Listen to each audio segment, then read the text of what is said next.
Hello there, Stevens Advisory families.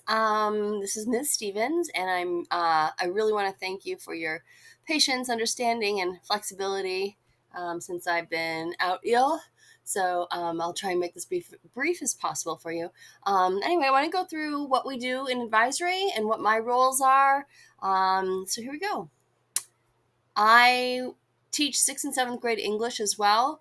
I coach boys tennis, and I also am running a class called The Shield, which is our middle school literary magazine. It's the first year we're going to do this.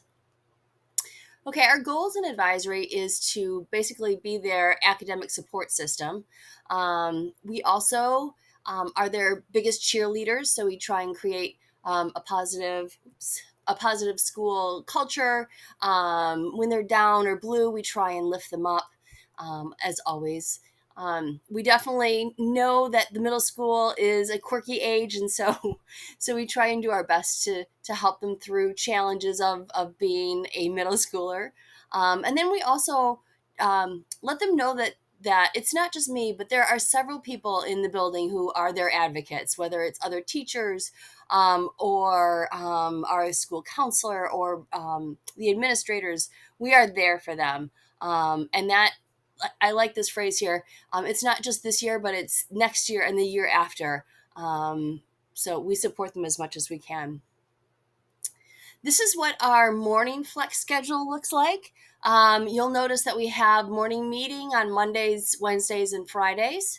And we always have a break or a snack. That's also the case for advisory time on Tuesdays and Thursdays. In the morning for advisory time, they are in our little classroom, room 105. And during advisory time, we do some social emotional learning. And I really like this quote. New studies reveal that teaching kids to be emotionally and socially competent boosts their academic achievement. And that is by Daniel Goleman, who wrote Emotional Intelligence, Why It Can Matter More Than IQ. So I appreciated that quote. We certainly try and do that. So we have a program in place for social emotional learning. So in sixth grade, you'll notice that we are doing wellness. Seventh grade focuses on healthy relationships, and then eighth grade decision making, which I like the sequence of this. It makes sense to me. Certainly, when they reach eighth grade, we want them to be making healthy decisions. So how do we do that? Well, we do it through large group discussions, small group pair shares. There are some videos that we'll be seeing. They'll be doing some journaling and reflections, and then also some skits. I do want to make note of this fine print down here that the journal entries that the students write are not going to be read by me. Um, if they want to share, that'll be an option, but it's never mandatory that they share. So whatever they're comfortable with. We're going to jump into our PM Flex schedule. So during PM Flex, you'll notice it's not during Mondays or on the purple days. It is 30 minutes long.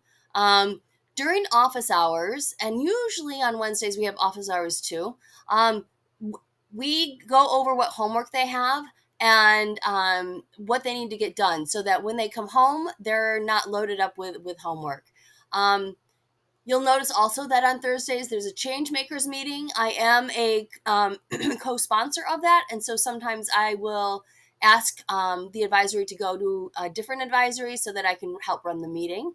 And then on Fridays, sometimes we'll have club meetings, and the House Council will meet. Okay, so one of the things I always like parents to know is how to navigate our portal. And so that's done through going to uls.org and clicking on University Liggett School. I believe you all have logins, and if not, I can certainly direct you to who can help you. So, Mr. Rossi offered up his son's portal page. So when you go onto the portal, this is where you'll land. This is what you'll see. You'll see your excuse me, your student's name. Progress is a very important tab to note. Once report cards come out, you're going to notice report cards. You'll see attendance, and you're also going to want to look at assignments, right? If you're curious about where your child is, this schedule page will tell you exactly where they are. Oh, hold on here. Sorry about that. Okay. And if we go to, if you actually scroll down that page, I don't know if you can see it or not. But yeah, if you scroll down to courses down here, you will see all the courses listed here. You will see the grades here. Okay.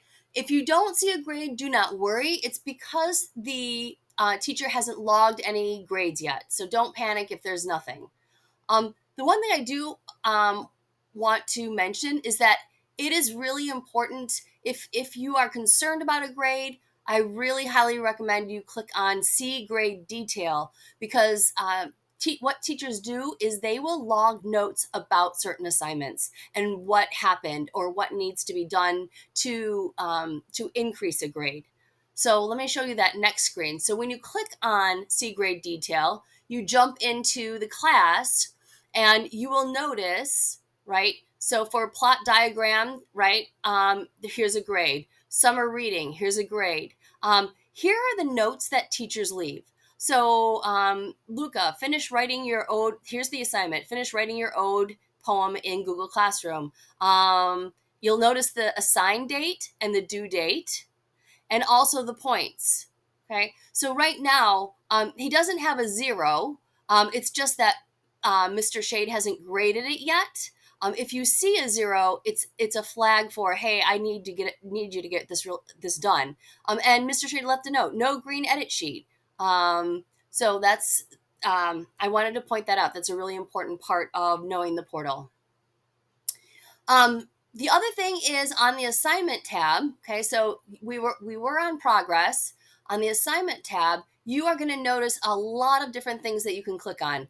You've got a today's date, a day, a week, a month. So sometimes I've had parents prefer the month page because they get a full snapshot of what's going on that month. You'll notice also that they're listed by classes. You'll notice the type of assignment, and you'll also notice the assigned date and the due date. So I find these things to be very useful. And certainly you could print this page out and ask your student about that. And that's it. As in terms of advisory, certainly I am your between your liaison between home and school.